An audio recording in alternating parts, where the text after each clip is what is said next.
우리가 살다 보면 크고 작은 위기를 만납니다. 늘 좋은 날, 평안한 날만 있는 것이 아닙니다.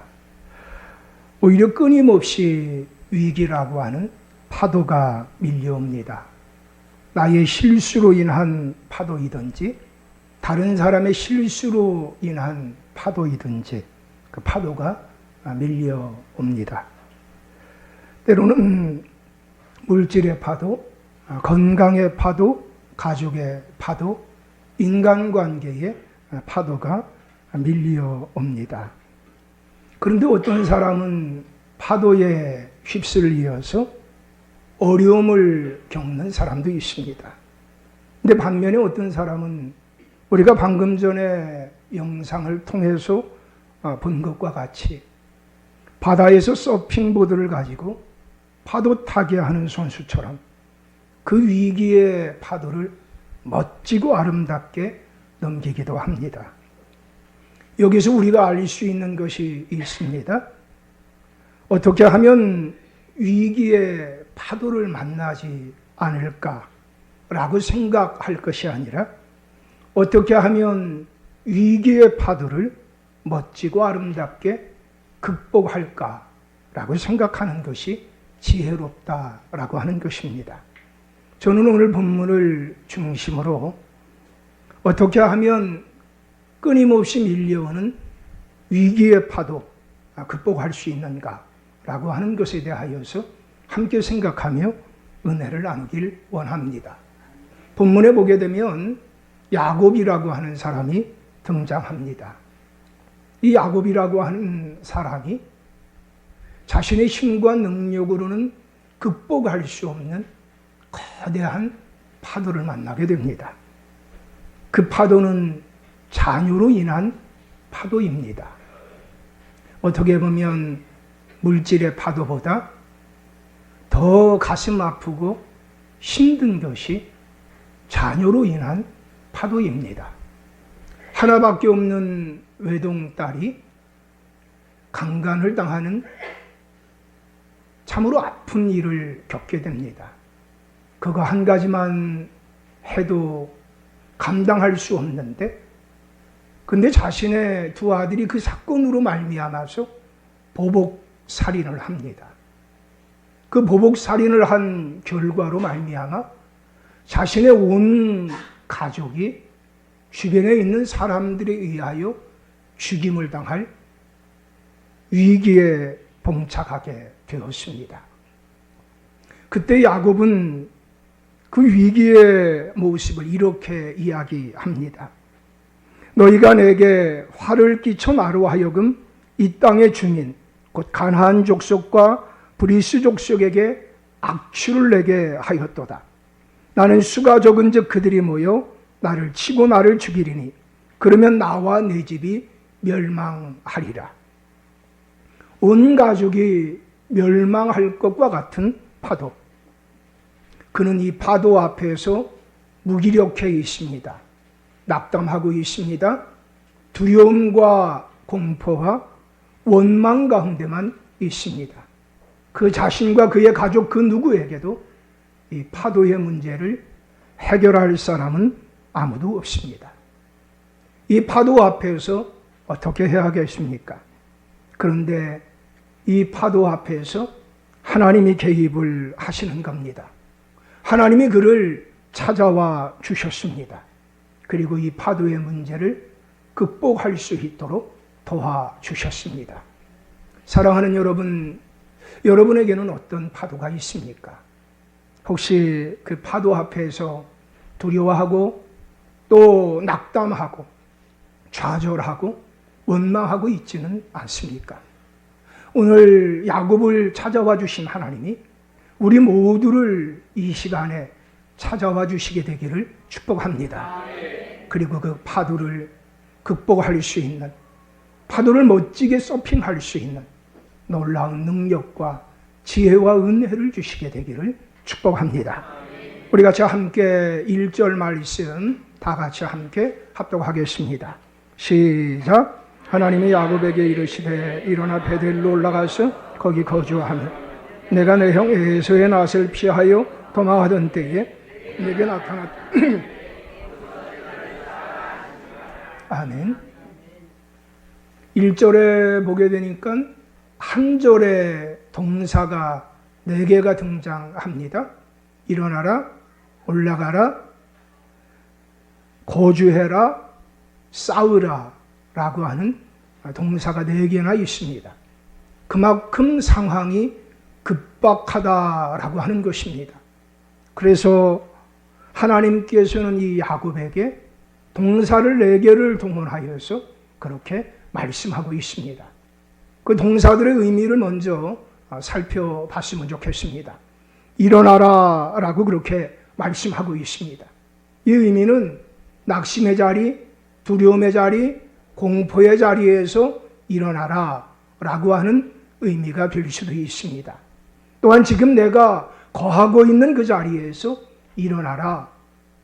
또한 내가 지금 거주하고 있는 그곳에서 떠나가라 라고 그렇게 말씀하는 의미가 되기도 합니다. 여러분, 그렇다면 그가 거주하고 있는 그 자리는 어떤 자리이기에 하나님께서 그에게 나타나셔서 그것을 떠나가라고 명령하고 있을까요? 그가 지금 거주하고 있는 것은 세겜이라고 하는 지역입니다. 여러분, 그는 세겜이라고 하는 지역에 어떻게 해서 머물러 있게 되었을까요? 약 10여 년 전에 하나님께서 그가 외삼촌 라반의 집에 있게 되었을 때 하나님의 은혜로 말미암아 거부가 되어졌는데 어느 날 눈치를 보니까 외삼촌과 그의 자녀들의 모습이 좋지 않은 것을 보게 됩니다. 자신의 모든 것을 다 빼앗으려고 하는 움직임이 포착됩니다. 근데 그때 하나님이 그에게 말씀하셨습니다. 내 조상의 땅, 내 족속에게로 돌아가라. 내가 너와 함께 있으리라 라고 말씀하셨습니다. 여러분, 그곳에서 많은 부여를 얻게 되어졌습니다. 그곳은 아내들의 고향이 되는 땅이기도 합니다. 오늘날과 같이 이사가 이주하는 것이 용이하지 않습니다. 많은 가축대들을 데리고 이동해야 하는 것입니다. 그런데 하나님이 말씀하시니까 그는 그 자리를 떠나가게 됩니다. 그가 그 자리를 떠나가게 되는 것은 그만큼 급박하다고 하는 것입니다. 그 자리에 있게 되면 그 모든 것을 다 잃어버릴 것 같습니다. 그래서 하나님이 내 조상의 땅, 내 족속에게로 돌아가라 라고 말씀하니까 뒤도 돌아보지 않고 떠나간 것입니다. 그런데 여러분, 내 조상의 땅, 내 족속이 있는 것, 그것은 어디를 의미하는가 하면 가나안 땅을 의미합니다. 특별히 가나안 땅 가운데 헤브론이라고 하는 것을 이야기합니다. 그래서 그곳을 향하여 그가 길을 떠나게 됐습니다. 길을 떠나는 가운데 그가 세겜이라고 하는 지역에 도착하게 됩니다. 세겜도 가나안 땅 지경 내에 있습니다. 그 세겜이라고 하는 것을 보게 되니까 너무 자신의 가축들을 기르는데 환경이 좋은 겁니다. 넓은 목초지가 있습니다. 그리고 또한 그 기른 가축들을 판매하는 상업의 그러한 환경이 너무나 좋은 것입니다. 그래서 그는 하나님께서 헤브론으로 가라라고 하는 그 말씀을 하셨음에도 불구하고 중간에 멈추게 됩니다. 그래서 그는 세겜 땅에 머물러 있는 것입니다. 경제적으로 볼 때 너무 좋은 것입니다. 이곳에서 더 머물게 되어지면 더 행복할 것 같습니다. 그래서 그곳에 땅도 샀습니다. 집도 짓습니다. 그리고 그곳에서 열심히 10여 년 동안 살아갑니다. 그렇게 열심히 살아간 결과가 무엇이냐? 큰 파도를 만난 것입니다. 자신의 딸이 어려움을 겪고 자녀들이 몹쓸 행동을 하고 그리고 난 이후에 그 모든 것들이 한순간에 다 무너져 내릴 수 있는 그런 위기를 겪게 된 것입니다. 하나님이 그에게 말씀하십니다. 그곳에서 일어나 떠나가라고 말씀하는 것입니다. 네가 지금 이곳에서 일어나 떠나가지 않으면 이 모든 것을 다 뺏긴다고 하는 것입니다. 그러자 그는 그곳에서 일어나게 됩니다. 근데 어디로 가야 한단 말입니까? 하나님 말씀하십니다. 베델로 올라가라 라고 말씀하십니다. 여러분, 왜 하필이면 베델로 올라가라고 이야기하실까요? 그의 아버지 이삭이 있는 것은 헤브론입니다. 그런데 베델로 올라가라 라고 말씀합니다. 그 이유는 다음과 같습니다. 야곱이 그의 형 에서에게 돌아갈 유산을 그의 아버지를 속이고 형을 속이고 대신 가로채고 난 이후에 그는 그의 집에서 거주할 수가 없었습니다. 형 에서가 기회만 있으면 자신을 죽이려고 하는 것을 알고 있기 때문입니다. 그래서 그의 어머니와 함께 모의를 하게 되고, 그리고 그는 외삼촌 라반이 있는 집으로 길을 떠나게 됩니다. 여러분, 그의 모습을 한번 상상해 보세요. 자신의 집에서 함께 살 수가 없어서 야반 도주하고 있는 그의 모습. 그런 외롭고 처량하고 그의 미래는 불투명해 보이고 자신의 가족이 환영을 하지 않는데 그 누가 그를 따뜻하게 환영할 수 있단 말입니까? 그러나 아마 두렵고 춥고 외로운 밤 가운데서 있었을 겁니다.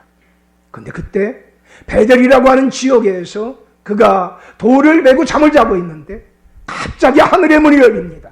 그리고 천사가 오르락내리락 하는 것을 보게 됩니다. 그리고 그곳에서 아브라함의 하나님, 이삭의 하나님, 할아버지의 하나님, 아버지의 하나님 대신 여호와 하나님을 경험하게 됩니다. 하나님이 그에게 찾아와 주셨습니다. 그 누구도 그를 환영하지 않고 있는 그때에, 그 누구도 그에게 소망을, 미래를 이야기하지 않고 있는 그때에 하나님이 그에게 찾아와 주셨습니다. 그리고 그를 만나 주셨습니다. 그리고 아버지 이삭에게, 할아버지 아브라함에게 주셨던 축복의 언약들을 그에게 주셨습니다. 하나님이 그를 인정하는 것입니다. 하나님이 그를 사랑하는 것입니다. 그는 그 하나님의 임재를 경험하고 난 이후에 새 힘을 얻게 됩니다. 그리고 하나님 앞에 이렇게 고백하게 됩니다. 하나님, 만일 하나님께서 말씀하신 대로 나와 함께 하시고 나와 동행해 주시며 나를 다시 이곳으로 돌아오게 하시며 하나님이 나를 축복해 주신다면 하나님은 나의 하나님이 될 것입니다. 하나님 앞에 내가 이 베델이라고 하는 것을 하나님의 집이 되게 하겠습니다. 이곳에서 하나님을 예배하겠다고 하는 것입니다. 하나님께 영광을 돌리겠다고 하는 것입니다. 또한 그는 하나님, 내가 하나님 앞에 11조를 드리겠습니다 라고 그렇게 작정합니다. 물론 그가 가지고 있는 것은 아무것도 없습니다. 그러나 하나님이 말씀하신 대로 나를 축복해 주시면 물질의 주인 그분이 하나님인 것을 믿고 내가 하나님 앞에 11조 하겠습니다 라고 약속했습니다. 여러분, 그 이후에 30년이 지났습니다. 20여 년 동안 그가 외삼촌 라반의 집에 거주했습니다. 외삼촌 라반은 이 야곱보다 더 교활한 자입니다. 여러분, 뛰는 위에 나는 사람이 있다고 합니다. 나는 위에 붙어가는 사람이 있다고 합니다. 붙어가는 사람 위에 아예 확 덮어버리는 사람이 있다고 합니다. 그런데 이 라반이라고 하는 사람이 바로 그런 사람입니다. 하나님이 제대로 임자를 만나게 했습니다. 그 앞에서 10번이나 약속한 것을 변개함을 받습니다. 모든 것을 다 빼앗길 것 같습니다. 그런데 그 가운데 하나님이 함께 해주셨습니다. 하나님이 지켜주셨습니다. 하나님이 축복해 주셨습니다. 그리고 하나님이 그로 하여금 때가 되었을 때 떠나게 했습니다. 그런데 또 야반도주하는 것입니다. 그의 장인이자 외삼촌이 라반에게 아무 말도 하지 않고 야반도주합니다. 근데 결국에 어떻게 됩니까? 그의 장인이자 외삼촌이 라반이 그의 집에 있는 식솔들을 이끌고 칼을 차고 쫓아옵니다.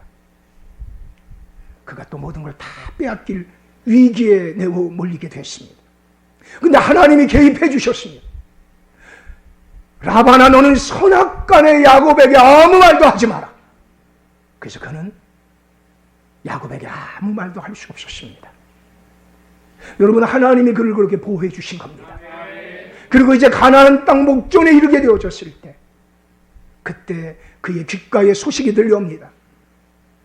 자신이 속였던, 자신이 무시했던 자신의 친형인 에서가 400명의 군대를 이끌고 자신을 치기 위해서 온다는 것입니다. 그때 그는 또 위기를 겪게 됩니다. 하나님 앞에 그가 간절히 간구하게 되고 하나님이 그를 다시 축복해 주셔서 그 위기 가운데 다시 살림을 받게 됐습니다. 그런데 여러분, 하나님이 그를 그렇게 보호해 주셨는데, 하나님이 그를 그렇게 축복해 주셨는데, 거대한 파도들을 자신의 힘으로 도저히 어떻게 할 수 없을 때 그때마다 하나님 도와주셨는데, 그런데 여러분, 하나님이 말씀하신 대로 하나님 그렇게 행하셨지만 그는 그가 하나님 앞에 서원한 바를 그대로 행하지 않습니다. 하나님은 나의 하나님이 되실 겁니다. 하나님, 이 베델이라고 하는 것은 하나님의 집이 될 것입니다. 하나님, 내가 하나님 앞에 11조 하겠습니다. 그거는 다 잃어버렸습니다. 그는 그 파도의 위기가 끝나고 난 이후에 세겜에 머물러 있습니다. 하나님 앞에 약속했던 것도 다 잊어버렸습니다. 그저 지금이 좋은 것입니다. 지금 이 자리에 있는 것이 미래를 약속할 것 같습니다. 그래서 그는 그곳에 머물러 있습니다. 어떤 건망증이 심한 분이 있었다고 합니다. 그래서 내가 이것만큼은 내가 꼭 기억해야지. 그리고 난 다음에 그것을 기억하라고 하는 그 의미로 손에 아프지도 않은데 밴드를 이렇게 감았다고 합니다. 그리고 그 밴드를 하루 종일 보면서 계속 기억했다고 합니다. 그래, 내가 이것을 기억하고 내가 그렇게 해야지. 근데 저녁을 식사하고 난 다음에 손에 보니까 갑자기 밴드가 감겨 있는 겁니다. 아니, 내가 아프지도 않은데 왜 밴드가 감겨 있지? 아니, 내가 밴드를 왜 감은 거지? 계속 그것을 생각합니다. 근데 도대체 왜 감았는지 모르겠습니다. 10시가 돼도 알 수가 없습니다. 12시가 돼도 알 수가 없습니다. 새벽 2시가 됐는데 그제서야 알게 됐습니다. 오늘만큼은 일찍 자자. 그렇게 작정하고 밴드를 감았던 겁니다. 근데 그걸 잊어버렸습니다. 얼마나 어처구니였습니까? 여러분, 이러한 단순한 해프닝은 그래도 괜찮은 겁니다. 그런데 여러분, 하나님을 잊어버렸습니다. 하나님 앞에 약속한 걸 잃어버렸습니다. 하나님께서 함께 해주셨고, 하나님이 언약해 주셨고, 하나님이 비전을 주셨고, 하나님이 축복해 주셨던 그것을 잃어버렸습니다. 그리고 하나님 앞에 나아가 그가 다시 그 하나님을 기억하며 하나님께 영광을 돌리고 하나님 앞에 11조 하겠다는 것을 잃어버렸습니다. 과거에 비해서 지금 엄청나게 많은 것을 얻게 됐습니다. 그러나 여러분, 더 많이 쌓고 싶습니다.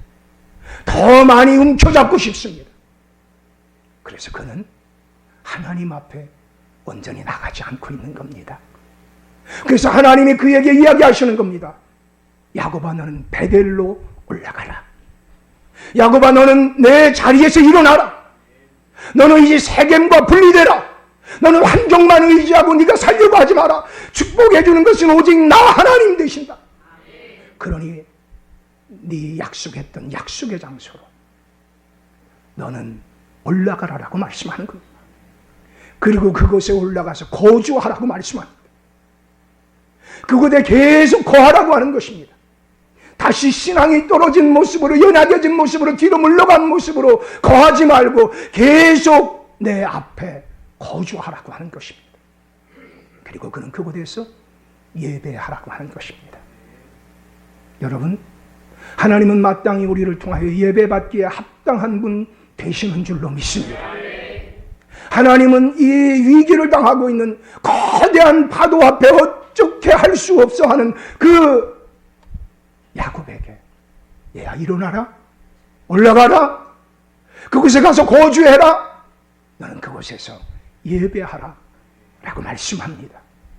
여러분, 이삭이 그러면 지금 머물고 있는 세겜에서는 예배를 안 드렸단 말입니까? 여러분, 그가 머물고 있는 세겜에서도 그는 하나님 앞에 예배를 드렸습니다. 그리고 그는 그곳에서 하나님은 어떤 하나님이라고 고백했느냐? 엘엘로의 이스라엘이라고 고백했습니다.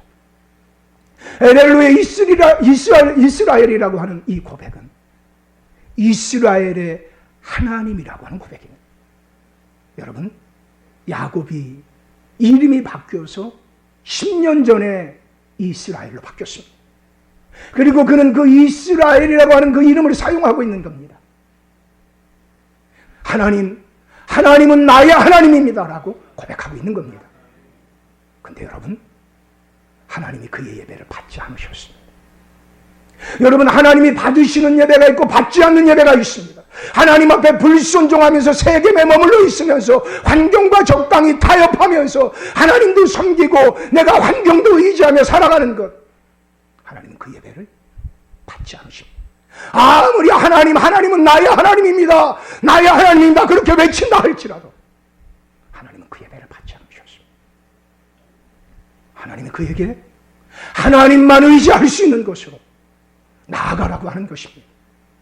여러분, 베델이라고 하는 것은 하나님을 만난 장소이기도 하지만, 그러나 베델이라고 하는 장소는 가축을 목양하는 데 있어서는 용이한 장소가 아닙니다. 황량한 곳입니다. 그리고 그것은 세겜이라고 하는 지역보다 고지대에 속해 있습니다. 그것은 상거래가 원활한 지역도 아닙니다. 세상적인 눈으로 봤었을 때는 그곳에서는 아무런 유익도 없을 것 같습니다. 아무런 미래도 없을 것 같습니다. 여러분, 때로는 하나님을 믿는 것이 그렇습니다. 하나님 그분의 말씀대로 살아가는 것이 어떻게 보면 이 땅을 살아갈 때 지혜롭지 않은 것 같습니다. 미련한 것 같습니다. 하나님 뜻대로 살아가면 어떻게 보면 계속 뒤처질 것 같습니다. 그러나 여러분, 기억하십시오. 복의 근원이 하나님이 되십니다. 복의 근원이 하나님이 되십니다. 하나님 그분이 만복의 근원이 되십니다. 여러분, 하나님 말씀에 순종하려고 작정할 때 그때 하나님 그를 도와주실 줄로 믿습니다. 하나님의 말씀을 듣고 이제 그가 반응하기 시작합니다. 우리 2절 말씀을 좀 같이 보셨으면 좋겠습니다. 자, 2절 말씀 같이 합독하시겠습니다. 시작.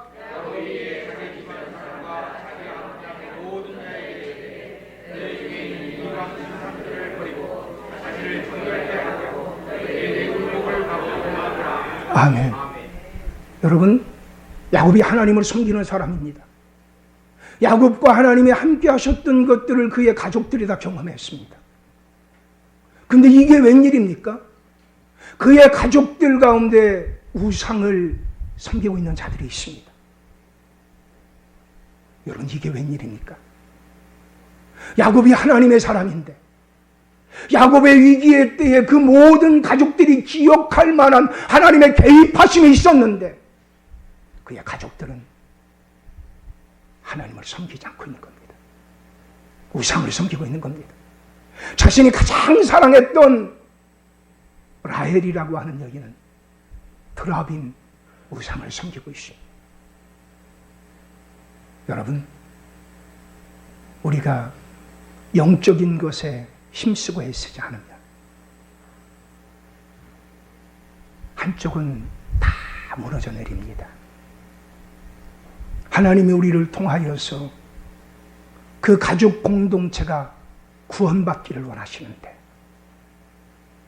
하나님이 우리를 통하여 신앙이 계승되기를 원하시는데, 하나님이 우리를 통하여 축복의 통로, 구원의 통로, 은혜의 통로, 사랑의 통로 되어지기를 원하는데, 우리가 영으로 살지 않고 육만을 생각하며 육과 적당히 타협하며 살게 되어진다면, 아무리 하나님이 그와 함께 하신다 할지라도 그가 하나님을 이용만 하고 있으면, 그가 하나님 앞에 순종하지 않고 있으면, 아니 하나님을 섬기지 않는다면 아무런 영적 영향력이 없습니다. 그의 자녀들이 하나님 살아계신 걸 봤을 겁니다. 그의 아내들이 하나님 세례신 걸 봤을 겁니다. 그런데 또 누구를 보고 있느냐? 야곱을 보고 있습니다. 야곱을 보니까 하나님이 다시 보이는 겁니다. 아하, 그 하나님은 섬길 대상이 아니다. 그 하나님이 야곱을 섬겨주는구나. 여러분, 하나님은 우리가 마땅히 섬겨야 될 대상인 줄로 믿습니다. 그 하나님 앞에 우리가 순종해야 될 대상인 줄로 믿습니다. 야곱은 하나님을 이용하고 있는 겁니다. 그러다 보니 아무런 영향력이 없습니다. 하나님을 섬기되 만왕의 왕 되신 하나님을 우상 섬기듯이 섬기고 있는 겁니다. 우상을 섬기는 자들과 야곱의 섬김이 똑같아 보이는 겁니다. 그러니 그는 문제가 생겼을 때 두려워 떨고 원망하고 비난하고 책임을 전가하는, 가장으로서의 아무런 권위도 없고 영향력을 발휘하지는 하지 못하는 자리에 있는 겁니다. 사랑하는 여러분, 하나님이 여러분들을 통하여 여러분의 가정에 복을 주시기를 축복합니다. 여러분을 통하여 여러분과 함께 연결된 모든 분들이 복을 누리게 되기를 축복합니다. 여러분, 하나님을 바르게 믿으면 그 역사가 나타나게 될 줄로 믿습니다. 하나님을 바르게 섬길 수 있게 되기를 축복합니다. 우상을 다 제거하라고, 거룩하신 하나님 앞에 나갈 때 정결하게 나가라고 얘기합니다. 그 하나님 앞에 나갈 때 의복을 받고 입으라고 얘기하는 겁니다. 미리미리 준비하라고 하는 것입니다. 여러분, 예배를 미리미리 준비할 수 있게 되기를 축복합니다. 그들에게 하나님 만나고 난 이후에 야곱이 새 힘을 얻게 되어지고 단호한 모습으로 우상을 버려라, 정결하게 해라, 의복을 받고 입어라 라고 말합니다. 그리고 자신의 하나님이 어떤 하나님이냐에 대해서 소개합니다. 3절 말씀 같이 보시겠습니다. 시작. 내가 가는 길에서 나와 함께 하신 하나님께 내가 거기서 제단을 쌓으려 하노라 하네. 아멘.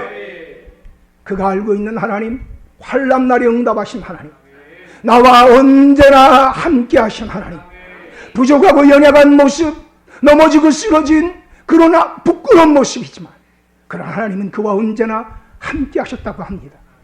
그 하나님 앞에 예배하러 올라가자 라고 권면하는 것입니다. 자, 그 다음에 4절 말씀 같이 보시겠습니다. 시작. 그들이 자기 손에 있는 모든 이방 신상들, 자기 귀에 있는 귀고리들을 야곱에게 주는지라. 야곱이 그것들을 세겜 근처 상수리 나무 아래에 묻고. 아멘. 여러분, 어떻게 이 역사가 일어난 것일까요? 그 이전에 야곱이 뭐라고 이야기를 해도 전혀 언권이 없었는데, 권위가 없었는데, 어떻게 해서 야곱이, 여러분, 더군다나 우상들은 금으로 만든 것들이 있습니다. 아주 값어치가 있는 것들입니다. 근데 그것들을 다 야곱 앞에 내놓습니다. 그리고 땅에 묻어놓습니다. 아마 여러분들 가운데 이렇게 생각하는 분들이 있을 거예요. 어디다가 묻었지? 내가 가서 한번 좀 팠으면 좋겠는데 그걸 좀 팔아먹지 왜 그걸 묻을까? 참 너무 경제적으로만 이가 빨라가지고 그렇게 생각하는 분들이 있을지는 몰라요. 여러분, 이 야곱이 그것을 다 가져오라고 하니까 묻어버리는 거예요. 그 이전에는 아무런 영향력을 발휘하지 못했는데, 근데 이 야곱이 하나님을 만나고 난 이후에 그의 언어가 바뀐 겁니다. 담대한 겁니다. 용기 배배한 것입니다. 이것만이 살 길이라고 하는 것입니다. 그리고 모든 가족들이 다 위기라는 것을 알고 있습니다. 그리고 아버지가 말하는 그 모습이 달라진 것을 보게 됩니다. 제가요, 구원의 확신을 얻고 난 다음에 가장 먼저 누가 알아봤느냐? 저희 형이 알아봤습니다. 야, 너 뭔가 좀 달라 보이는 것 같다?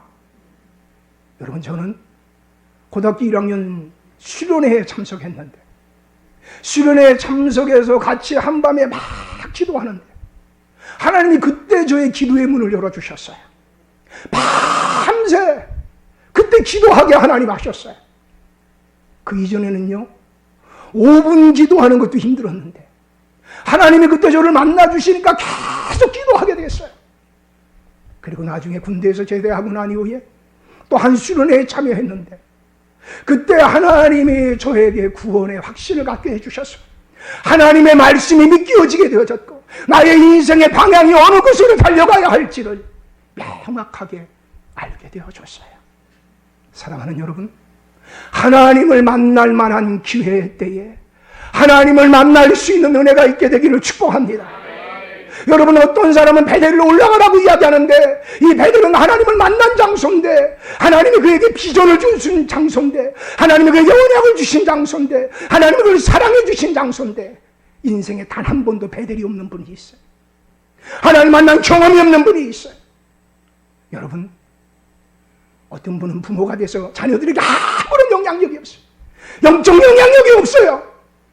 그러므로 말미암아 자녀들에게 베델을 만날 수 있는, 베델을 하나님이 경험할 수 있는 기회를 제공하지 못해요. 여러분, 부모가 돼서 자녀들에게 생명의 길, 영광의 길, 은혜의 길을 가르쳐주지 못한다면 여러분 가장 무능하고 가장 악한 부모가 된다는 걸 기억하셔야 돼요. 여러분, 자녀들에게 무엇을 남겨주시겠어요? 여러분, 하나님이 살아계신데 천국이 있는데 무엇을 남겨주시겠어요? 파라과이에 우리 선교사님이 4월달에 선교 편지를 보냈어요. 부활주의를 앞두고 파라과이에 큰 시장인데 시장이 다 불타버렸대요. 시장이 불타는 그 가운데 충성스러운 교우들이 몇몇 있었다 그래요. 어떤 교우는요, 노점상부터 시작해서 13년 동안 수고해서 드디어 점포 하나를 갖게 되어지고 장사가 잘 되고 있고 교회도 잘 섬기고 있고 다른 사람들에게 열심히 전도하는 그런 분인데, 그분의 점포만 딱 하나님이 보호해 주셨으면 얼마나 좋겠어요. 다 타버렸대요. 여러분, 그런데 몇 개월 지나고 난 이후에 그 중에 한 교우가 그런 고백을 하더래요. 이 일들을 겪고 난 이후에 낙마하고 있는데 남편이 그렇게 얘기하더래요. 하나님 살아계시잖아. 하나님 분명히 좋은 거 주실 거야. 다시 한번 용기를 얻게 됐다. 그리고 그 하나님을 다시 한번 경험하고 난 이후에 사람들에게 다시 하나님에 대해서 전하기 시작했다고 그래요. 그런데 여러분, 그 이전까지만 해도 자기가 저 사람 전도하겠다고 막 열심히 기도하고 선을 베풀고 가가지고서 복음을 전하고 했는데 그랬음에도 불구하고 계속 핍박을 당하고 어려움을 겪었었다고 그러는 거예요. 그런데 자신도 동일한 고난을 겪고 난 이후에 그 가운데서 하나님 앞에서 다시 용기를 얻고 난 다음 그들을 향하여 나갔더니 그들의 마음이 다 녹아졌대요. 그리고 복음을 받아들이더래요. 그게 나중에 불과 3개월 지나고 난 이후에 이제 목사님에게 찾아와서 선교사님에게 그렇게 얘기하더래요. 선교사님, 내가 더 많은 사람을 위해서 기도할 걸 그랬습니다. 내가 전도하려고 기도했던 사람들은 다 구원받았습니다. 여러분, 하나님 살아계세요. 제가 이번 주간에 한 분이 상을 당해서 그곳에 조문하러 갔는데 그분이 그런 얘기를 해요. 자신의 시어머니가 예수님 믿지 않는데 자신의 시어머니하고 잘 친한 사람이 무당이래요. 근데 그 무당이 누구를 또 소개해 주느냐? 부처님을 소개해 줬대요. 그러다가 보니까 웬만한 모든 대소사는 무당하고 협의를 한대요. 여러분, 좋은 사람하고 친해지시게 되기를 축복해요. 왜 하필이면 무당입니까? 그래서 어머니랑 제일 친한 사람이 무당이니 예수 믿는 며느리가 얼마나 믿겠어요. 그래서 언제나 그 무당이 그렇게 얘기했다고 그래요. 자식 결혼 잘못 시켰습니다. 저 며느리 때문에 이 집안 망할 겁니다. 그렇게 망할 소리만 골라가서 했다고 그래요. 그런데도 이 며느리는요, 계속 시어머니 구원을 위해서 기도했대요. 그런데요, 어느 날 시어머니가 자신의 집에 찾아왔는데 그때 곧바로 목사님 모셨다고 그래요. 그랬더니 이 시어머니가 곧바로 건넌방으로 도망가가지고 목사님 들어오셨는데 뒤도 돌아보지도 않고 딱 정면만 보고 벽만 보고 앉아 계시더래요. 근데도 그 목사님이 와가지고서 막 친절하게 하고 막 그렇게 하고 난 다음에 그 목사님 돌아가셨는데 나중에 그렇게 얘기하더래요. 야, 이상하다. 니네 교회 목사님 어떻게 내 동생 닮았냐? 마음이 좀 녹아진 거예요. 그 어느 날 또 그 집에 또 이렇게 어머니가 찾아오시네. 그때 또 목사님을 모신 거예요. 그리고 난 이후에 예수님을 영접하게 된 거예요. 근데 그분이 그러시더래요. 제가 한 손은 그동안은 양손을 다 부처님께 드렸는데 한 손은 부처님께 드리고 한 손은 예수님께 드리겠습니다. 제가 양손 다 예수님께 드린다고 말 못하겠습니다. 제가 평생을 제가 부처님을 섬겼는데 어떻게 양손을 다 드리겠습니까? 그러니까 한 손은 부처님, 한 손은 예수님께 드리겠습니다. 근데 얼마 지나고 난 다음에 자신이 시어머니가 그 며느리에게 이렇게 얘기하더래요. 야, 다른 사람한테 얘기하면 다 미쳤다고 그러는데 근데 너한테 얘기하면 그래도 네가 믿어줄 것 같아서 내가 얘기할게. 야, 천국과 지옥이 있더라. 야, 하나님 살아계시더라. 아멘을 안 하는 사람은 참 안타깝습니다. 하나님 살아계시더라. 내가 천국이라고 하는 그곳을 봤는데 거기 어떤 분이 계시는데 그분이 어떤 분이라고 설명은 안 하는데 분명히 하나님이시더라. 부처님은 아니더라. 그리고 지옥도 있더라. 그래서 나 이제 하나님 믿으려고 그런다.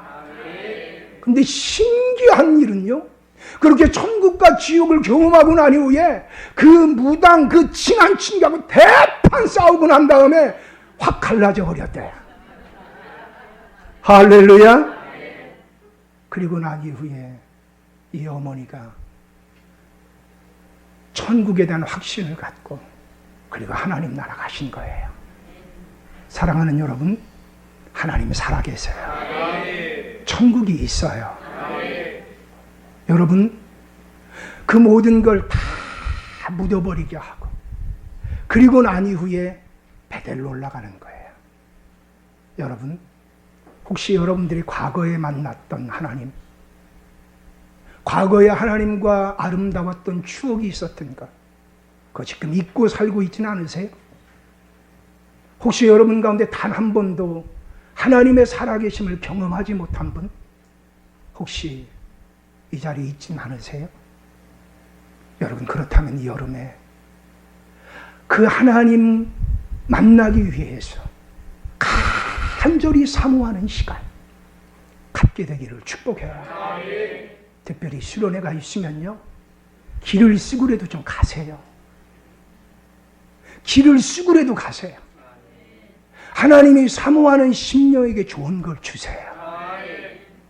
지난 주간에 우리 교회 청년 가운데 최주연이라고 하는 자매가 있는데 혼자 수련회 가서 은혜 받겠다고, 은혜 받고 난 다음에 우리 청년들에게, 교우들에게 그것을 흘려보냈으면 좋겠다고 목사님 기도해달라고. 얼마나 귀하고 아름다운지 몰라요.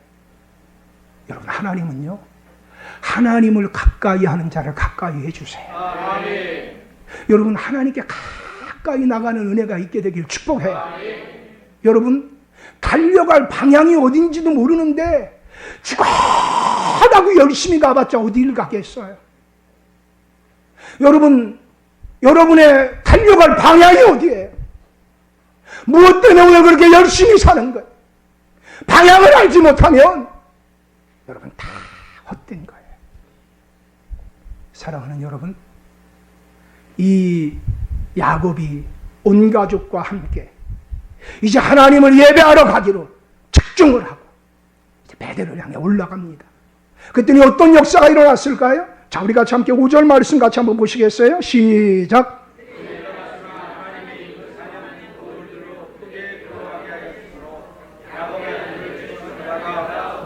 아멘. 여러분, 하나님을 멀리하면요, 사람이 두려워요. 세상이 두려워요. 하나님을 바르게 믿으면요, 세상 사람이 우리를 두려워해요. 성경에 보면은요, 그 일들이 등장해요. 이스라엘 백성들이 가나안 땅 들어가는데 그 앞에 여리고 성이 있어요. 자신들의 힘과 능력으로는 도저히 어떻게 해볼 수 없는 거대하고 견고한 성이에요. 그런데요, 그 성 주민들이 어떤 생각을 했느냐? 우리는 저들에게 망할 거다. 우리는 저들에게 망할 거다. 견고한 성이 있는데 두려워해요. 오늘날 여러분 어떤 사람은 아주 견고한 성을 가지고 있어요. 무너지지 않을 것 같아요. 그런데 여러분, 두려움 속에 사는 사람이 있어요. 날마다 염려가 많아요. 날마다 무언가 더 많이 빼앗기 위해서. 왜 그렇게 롯데는 싸운대요? 왜 그렇게 재벌들이 싸운대요? 그 정도는 먹을 만한데 왜 그렇게 싸우던데요? 싸우다가 결국엔 수치를 당하고, 싸우다가 결국에는 많은 걸 더 빼앗길 건데 왜 그 짓을 한대요? 여러분, 사람의 마음은 하나님만이 채울 수 있어요. 하나님이 채워주신 사람은요, 참 죄송하지만 오지랖이 넓어서요, 자기 주제도 모르고 다른 사람 도와주고 싶어 해요. 저희 지방에 한 목사님이 저한테 그런 얘기를 하더라고요. 자신이 개척을 할 때 너무너무 어려운데 왜 그렇게 그지는 자꾸 찾아오는지 모르겠대요. 그래서 그지가 찾아오면 옆집에 가서 꼬설에도 막 먹여주고 막 입혀주고 그 일을 했대요. 그러니 그렇게 하는 남편 볼 때 그 아내의 마음이 어떻겠어요? 근데 어느 날 하나님이 감동을 주시더래요. 하나님, 제가 도대체 왜 이 일을 계속 해야 되는 겁니까? 하나님, 다른 잘 사는 사람도 많은데 하필이면 저 사람이 왜 우리 집만 오는 겁니까? 아니, 부자 교회도 많은데 왜 우리 교회 같은, 이렇게 말이야, 교회하고 사자가 붙어있는 이런 데를 오게 하는 겁니까? 그때 하나님이 그러더래요. 내가 너에게 복 주려고 그런다. 그걸 곧바로 하면 했대요. 그래서 그 다음부터는 그분들이 올 때마다 나를 복 주시려고 오시는 분. 믿음이 없는 분은 아멘을 못해요. 그래서 계속 그렇게 했더니요, 하나님이 계속 축복해 주시더래요. 근데 지금은 안 온대요. 그래서 하나님 그래도 나 더 필요한데 그런데 안 보내주신대요. 사랑하는 여러분, 나누어 주는 자가 복이 있어요. 그런데요, 견고한 성이 있어도요, 하나님 없으면 불안해요. 두려움이 있어요. 염려가 있어요. 근심이 있어요. 잘 사는 사람일수록요, 더 새콤을 갖다가 설치해요. 잘 살수록 더 두려운 거예요. 경호원들 붙여놓고 막 그래요. 우리는 그럴 필요가 없잖아요. 그렇죠? 문 다 열어놓고 자도 괜찮잖아요. 여러분, 하나님 안에서 평안이 있기를 축복해요. 여러분, 하나님 만나면 평안이 있어요. 감사가 있어요. 기쁨이 있어요. 소망이 있어요. 나 때문에 주변 사람들이 행복해져요.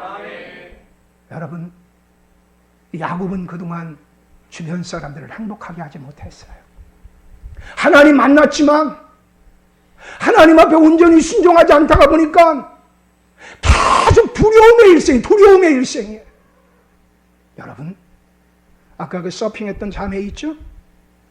저 서핑했던 자매, 서핑하다가 상어의 한 손이 이렇게 끊어지게 됐어요. 예수 믿는 자매예요. 근데 그가 다시 서핑을 하는 거예요. 중심 잡는 건데 이게 얼마나 어렵겠어요. 보드 하나 타는 것도 힘들더구만. 제가 예전에 보드 한번 타보려고 했다가 허리 부러지는 줄 알았어요. 근데 저 서핑하는 게 얼마나 어렵겠어요. 그런데 여러분 보세요. 그 자매가 예수 믿는데 당신 어떻게 저게 도전할 수 있습니까? 예수님이 용기를 줘서요. 당신 과거에 이렇게 상어의 공격받기 이전으로 돌아가고 싶지 않습니까? 아니요. 저는 이 공격당하고 난 이후에 더 많은 것을 얻었기 때문에 저는 괜찮습니다. 사랑하는 여러분, 하나님 앞에 예배하러 그분 만나러 나가면 하나님이 평안을 주세요. 그리고 하나님이 그에게 다시 만나서 그를 복 주시는 역사가 있어요. 이 여름이 그런 여름이 되기를 축복합니다. 같이 기도하겠습니다. 하나님 감사합니다. 오늘의 말씀이 우리 안에 살아있는 말씀이 되게 해 주옵소서. 우리의 모든 교우들을 축복해 주셔서 하나님 만나게 하시고 하나님 섬기게 하시고 그분의 뜻 가운데 순종하며 소망을 가지고 용기를 가지고 담대함으로 하나님의 나라를 확장하며 선한 영향력을 발휘하며 인생에 다가오는 모든 파도를 서핑하듯이 그렇게 귀하게 즐기며 승리할 수 있도록 도와주시옵소서. 하나님을 사랑하는데 곧 그 뜻대로 부르심을 입은 자들에게 모든 것이 합력하여 선이 되는 것을 믿습니다. 감사하며 예수님 이름으로 기도드리겠습니다.